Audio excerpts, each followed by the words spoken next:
Bħarsa niffida u ħjil ta' tbissima taħt mustaċċi folti, jaħfen il-pniezel u l-paletta li bihom ħoloq eġubijiet, Giuseppe Calì bħal donnu jistedinna nidħlu għal ftit ħin fid-dinja mlewna li ħallilna b'wirt.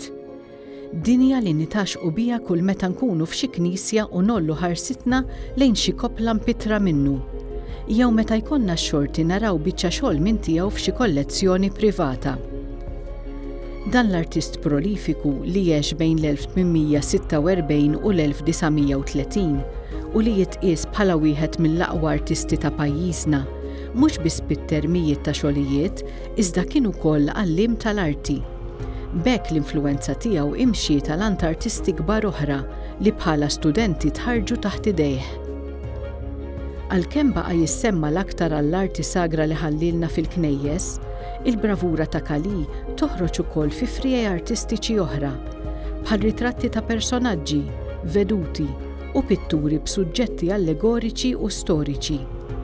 Saħansitra fl-1869 għamel karikaturi politiċi għal ġurnal satiriku Don Basilio. Kienet għalhekk ħaġa minn ewl id-dinja li Muża, il-Mużew Nazzjonali tal-Arti tal-Komunità, jagħżel lil Calì bħala l-protagonist ta' wirja oħra fis-sensiela Muża ħdejk.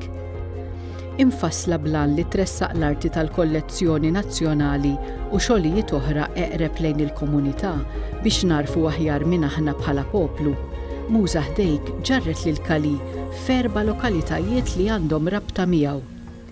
Mill-Belt għal Mosta għal Ħallija u ta' Sliema, il-wirja ħadet lil Calì dritt tant in-nies, fakrithom fil-kobor tiegħu, ħeġġithom isiru jafuh aħjar.